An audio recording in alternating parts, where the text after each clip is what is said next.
on a patient without doing something to help them change the cause of the disease, then all the doctor is doing is prolonging the life of the patient until the patient can create another disease. You see, we need to do more than just treat the symptom. We need to eliminate the cause of the disease, and for that we need to go within ourselves where the process of illness began. It is my belief that we are each 100% responsible for every experience in our lives, the best and the worst. We all create our experiences by the thoughts we think and the words we speak. The universe totally supports our inner dialogue.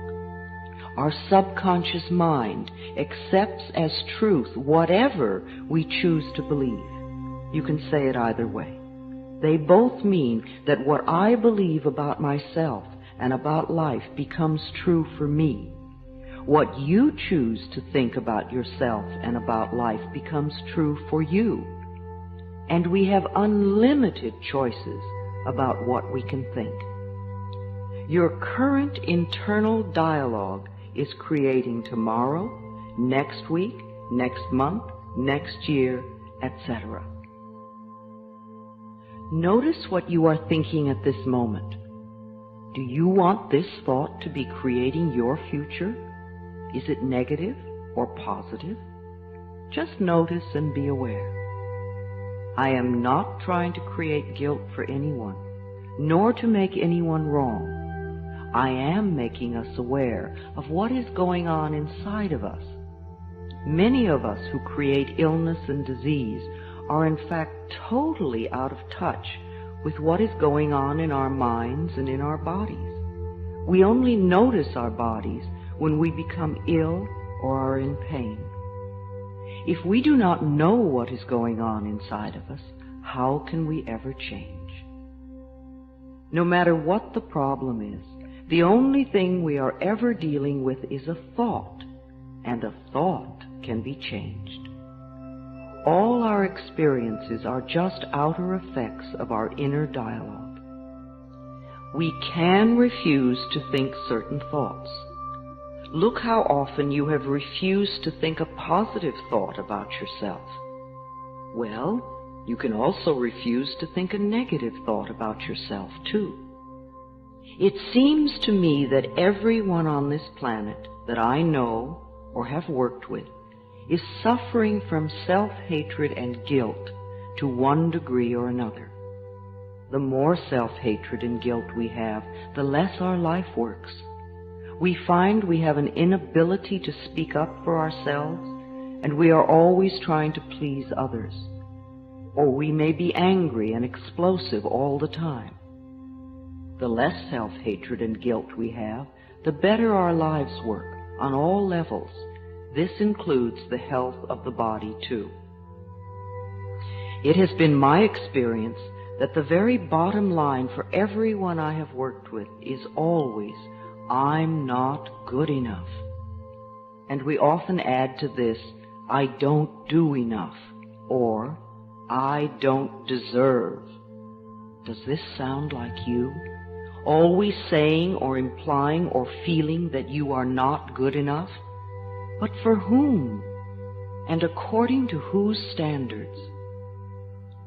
Now, if these negative beliefs are very strong in you, then how can you possibly create a loving, joyous, prosperous, healthy life?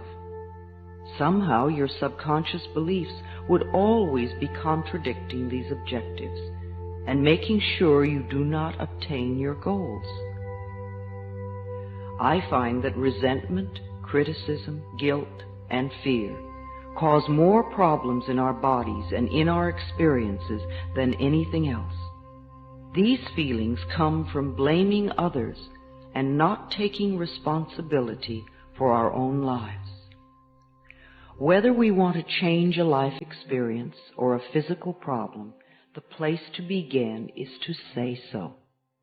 Literally say, I am willing to release the pattern within me that is creating this experience or this condition. You can say this to yourself over and over every time you think of your illness. Say this with me now.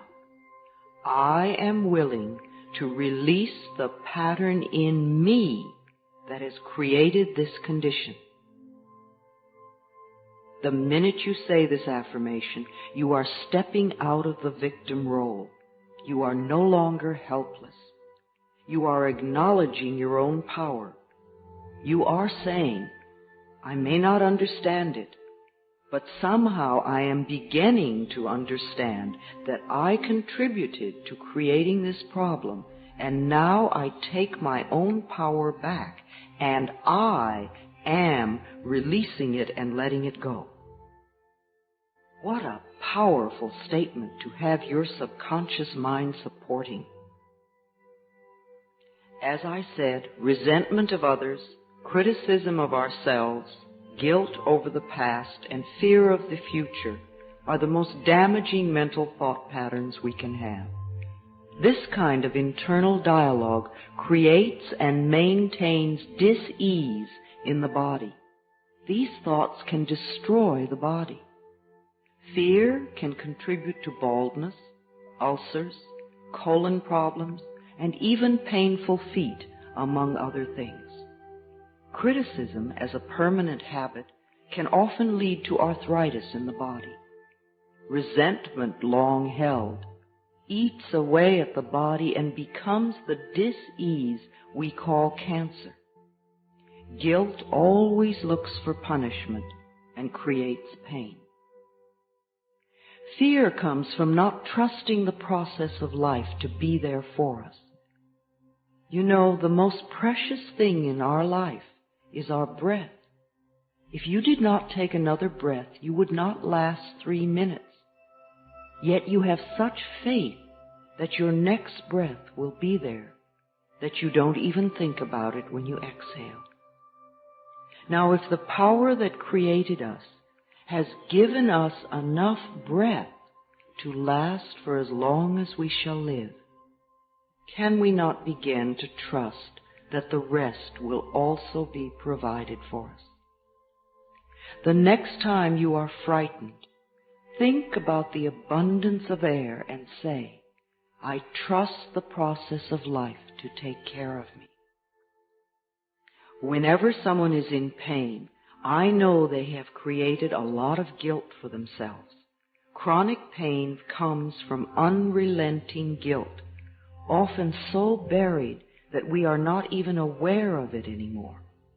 This guilt must be dissolved before the pain can be eliminated. Guilt is a totally useless emotion. It never makes anyone feel better, nor does it change a situation. Your sentence is now over. Let yourself out of prison.